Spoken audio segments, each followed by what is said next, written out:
Wahabi duk takut, dia ingat kata daripada hantam kita, dia ingat kita akan berhentilah daripada cakap ni. Kita takkan berhenti, kita bercakap lagi. Lagi kita bercakap. Kata. Depa ni duk cari jalan ni. Macam mana nak ni? Tu keluar pedang 200 kilo apa semua tu lah. Dia buat keluar tu. Depa dah tak tahu nak ni dah. Saya dah buat keluar dah kitab, tunjuk dah. Kalau kata saya tersilap dah dalam kitab tersebut, ya walaupun kitab tu mungkin tersilap dalam cetakan, tak apalah, kurang-kurangnya saya ada lah referensi saya tu, saya baca kitab tu dah tersilap cetak, jadi saya tersilap dalam ni. Lepas tu dia nak kata kat saya, logik akal lah sikit. Bukan logik akal cik abang, dia bukan masalah logik akal, ni masalah dia tidak mustahil pun pada akal untuk berlaku orang angkat berat, tak ada masalah apa-apa. Yang tu je isu dia, bukan masalah ya kitab salah cetakan, saya tersalah dalam baca kitab yang salah cetakan. Okey, tu saya tanya, nak salah siapa ni? Salah hang lah dia kata. Baca kitab tak betul.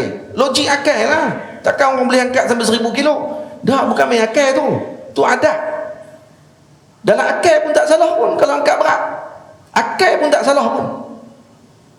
Tak mustahil pun pada akal untuk angkat benda berat. Orang angkat beratnya 1000, lebih teruk pada dia. Dia berat dia pun 90 kilo. Dia angkat 1000 kilo. Mustahil kan? Ni kalau nak tanya, mustahil kan? Tak boleh jawab. Kenapa tak boleh jawab?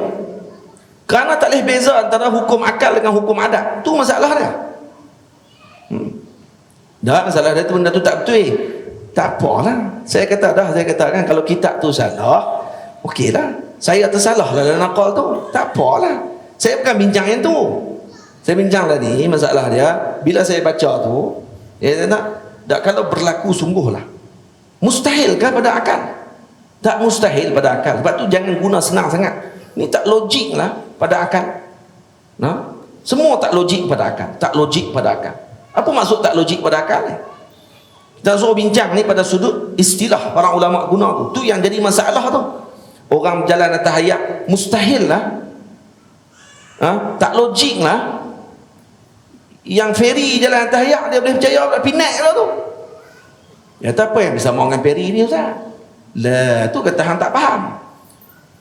Dah, feri tu pun makhluk, boleh berjalan atas hayat. Yang kawan ni pun makhluk, kalau jalan atas hayat, apa masalah dia? Apa yang hak kamu kata ni makhluk boleh jalan atas hayat, makhluk ni tak boleh jalan atas hayat? Tolong abang. Apa hak dia? Tu saya bagi contoh. Saya kata orang angkat berat sampai 1000 kilo, kita tak percaya, kita apa? Tak masalah. Bekho angkat piling 1000 kilo, percaya pula. Dia kata ni apa ni? Gila apa ni sama dengan beho ni? Bukan saya pergi sama dengan beho tu, cangkui pala ibu tahu apa. Kita nak habaq kata dah beho tu pun makhluk. Dia boleh angkat benda berat. Dan ni pun makhluk. Awak kamu nak kata beho ni datang apa pula? Beho ni Tuhan. Beho ni makhluk lah. Nak sama dia, yang ni pun makhluk juga. Yang ni boleh angkat benda berat. Apa mustahilnya makhluk ni juga Allah Ta'ala bagi angkat benda berat? Apa mustahilnya? Yang tu je nak ajak. Ya, kalau saya salah, saya minta maaf lah, salah tersilap baca. Kitab tu pun sama lah, kena minta maaf lah, cari ke mana, tak tahu. Sebab dia cetak sat dia jadi gram, sat jadi kilogram. Duk pemain saya hak tu, tak apalah, saya tahu dah. Ainus suqti tubdi masawiyah. Mata yang benci, dia akan cari salah. Saya nak sebut yang hujung tu. Saya nak kata atok akal kita bagi jadi elok. Sebab tu bila saya cerita benda ni kat guru saya dia tak kata mustahil akal. Saya kata kat Syekh Ahmad, Syekh Ahmad kata tak kata, hang cek balik kitab tu, cek tengok salah cetak kot. Dia tak kata hak tu lagi. Dia kata apa? Tak jauh Muhammad. Apa masalah dia? Kalau benda tu berat dia, mula saya cerita kata Syekh, saya terbaca dalam tu kitab. Berat pedang Sayyidina Khalid sampai 276 kilo contohnya. Saya kata, Syekh Ahmad kata, Akid Muhammad tu, saya tunggu bawa itu. Saya kata tak tahu, saya takut kitab silap ke apa semua. Saya kata la istabaid. Saya kata tak jauh, saya kata tak ada masalah apa. Kerana benda bukan mustahil pada akal. Dan benda harus pada adat untuk akad benda berat. Apa masalah dia? Tengok macam mana ulama jawab, dan akal tersusun elok dengan rapi. Sebab tu orang yang bila tak tersusun baik dengan hukum akal, hukum adat ni, dia akan ingkar banyak benda. Tu yang dia boleh ingkar. 1000 rakaat, dia kata 1 rakaat 3 minit. Hebat dia semayang 1 rakaat 3 minit. Maksudnya solat isyak dia 12 minit dia sembahyang. Maklum tu lah. Satu rakaat 3 minit dia kata, 1000 rakaat 3000 minit.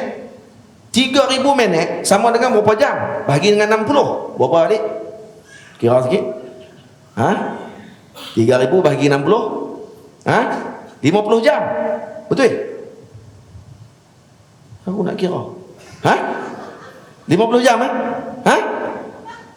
jangan main-main. 50 jam. Dia kata 50 jam malam, daripada pukul 7 malam sampai pukul 7 pagi. Memang 50 jam. Kena 2 hari. Baru 1000 rakaat. Dia kata tak buat kerja apa. Oh, dia kira macam tu. Tu yang bila kita kata Imam Nawawi, Imam Syafi'i kata baca Quran sehari 2 kali khatam. Ada kira dengan dia. Dia kata 1 juzuk kat 45 minit kali 30. Weh, Imam Syafi'i tak buat kerja apa. Oh, dia ingat Imam Syafi'i tu dia. Jenis ni geram untuk kita. Geram. Sebab dia kira dengan waktu tu. Tu kalau kata Isra' Mi'raj macam mana? Ni kalau hidup zaman Nabi waktu tu agak-agak nak geng kok mana ni. Nabi kata semalam aku Isra' Mi'raj. Tu dia.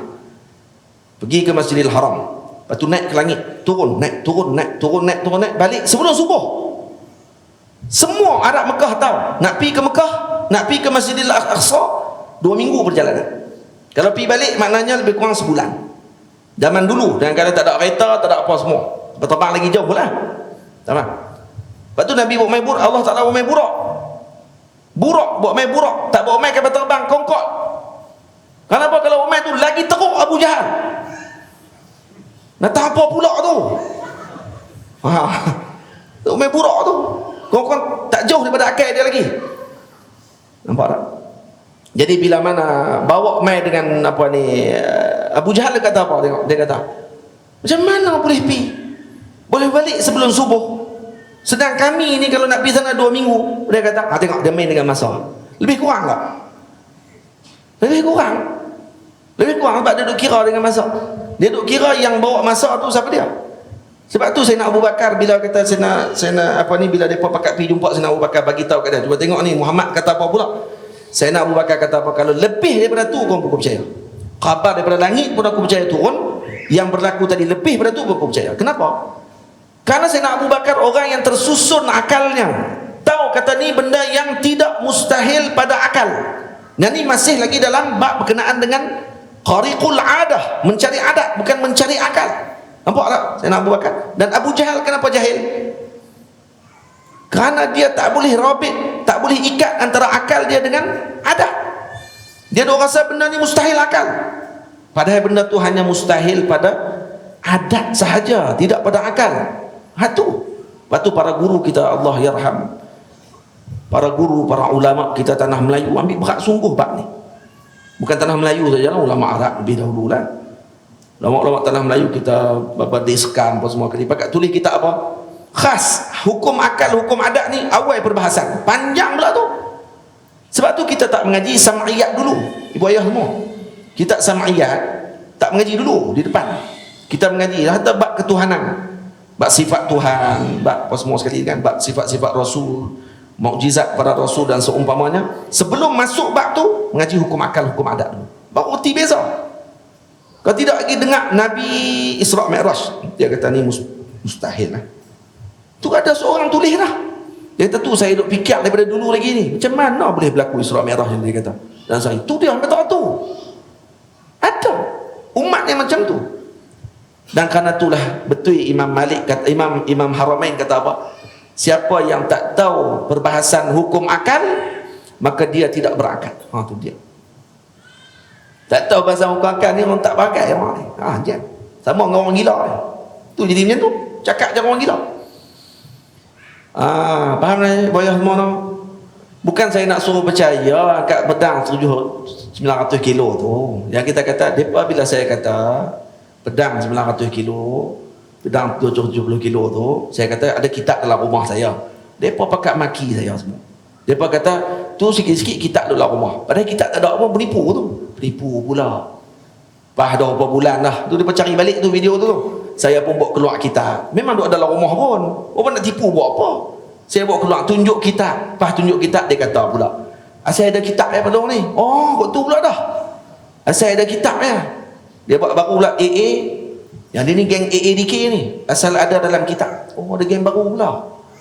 Geng AADK, dia kata. Oh. Lepas tu bila kita syarah bagi tahu, kata baik, kalaulah saya tersalah dalam nukil tadi dan kitab tersalah cetak, okey, khair. Saya kata ni macam mana pula nak fikir pula, cara fikir pula. Baik, kalaulah berlaku sungguh benda tu, mustahil kepada akal. Hak tu saja nak bincangnya. Oh, dia tak boleh terima. Ada pula baru tadi ada seorang tulis, pakai duk share dia tulis tu lah, pakai duk rock saya. Dia kata, gunalah akal sama untuk fikir. Ni masalah ni. Dia kata kat saya guna akal. Sekarang ni saya nak tanya balik ni, hang guna akal tak? Dan benda tu memang mustahil akal sungguh kan untuk angkat tu. Kalau kitab tu silap cetak sekalipun, mustahil akal kan? Ni yang mustahil pada akal ni, Tuhan tu di langit, hak tu mustahil akal. Hak tu hampa pakai. Tuhan ada kaki, ada tangan, mustahil akal. Hampa pakai pula tu. Hak tu tak bincang lah. Sumastawa 'alal 'arsy. Allah Taala istiwa atas, duduk atas arasy, duduk atas arah. Oh, yang tu mustahil pada akal. Pakai pula yang tu. Pedang 200 kilo juga jadi isu. Bukan masalah kita kata apa ni, Tuhan ada pedang ke apa? Nabi Muhammad angkat batu berat yang tak ada siapa pun boleh angkat batu tersebut. Nabi boleh angkat seorang. Sayyidina Ali pernah tahan pintu kota yang tak ada siapa pun boleh tahan kota tadi, melainkan kena tolak berapa puluh orang baru boleh bertolak pintu tu. Sayyidina Ali tahan seorang-seorang dia saja dan tolak seorang-seorang dia. Maksud kekuatan yang Allah Ta'ala bagi kepada dia. Ada mustahilnya kalau untuk angkat benda-benda yang berat. Tak ada mustahil apa. Tak ada mustahil apa. Cuma kita kata, kitab tu silap cetak. Tak apalah. Kita kata kitab silap cetak tu bukan kita bincang tu. Kita bincang masalah ni, hampa duk kata kami ni tak pakai akal. Itu yang masalah dia. Siapa tak pakai akal ni? Maksudnya, siapa yang tak pakai akal ni? Malah tu. Saya malah tu. Malah ni kita nak suruh jangan jadi Wahabi. Jangan jadi Wahabi. Itu ya. Sebab jadi Wahabi, dia akan jadi hilang akal. Dia tak boleh. Semua benda dia nak kira logik kepala otak dia. Dia semua tak logik. Semua tak logik. Ni tak logik. Ni tak logik. Pada benda tu bukan maksud dengan perkara tersebut. Faham bagi elok-elok tu insya-Allah. Kalau kata faham perbahasan malam ni yang saya sebut ni, insya-Allah dia takkan jadi isu dah benda tu. Takkan jadi isu benda-benda tersebut. Tu dah saya macam depa kata Ustaz Wadi sebut menara Firaun 15 km. Betul? Saya bila dengar tu, kita kata baik kalau silap lah Ustaz Wadi baca tu pun, kita kata tu pun tak mustahil pada akal, salah apa. Kalau salah baca pun, okeylah salah baca. Yang dibaca tadi sebenarnya 50,000 pembina bangunan. Ustaz Wadi baca sebagai batu bata. Maksudnya pembinaan tadi kalau dikira balik sampai 15 km. Kita kata, ya, kalau kata benda tu pun apa masalahnya? Dia dekat 15 km naik ke atas. Masalah. Lepas tu duk bincang pula masalah. Macam mana dengan oksigen kalau naik atas tu? Allahu Akbar. Ya Allah. Tu kita kata benda kalau kata dah mencari adat. Benda tu mencari adat, bukan mustahil akal. Faham? Macam tu je.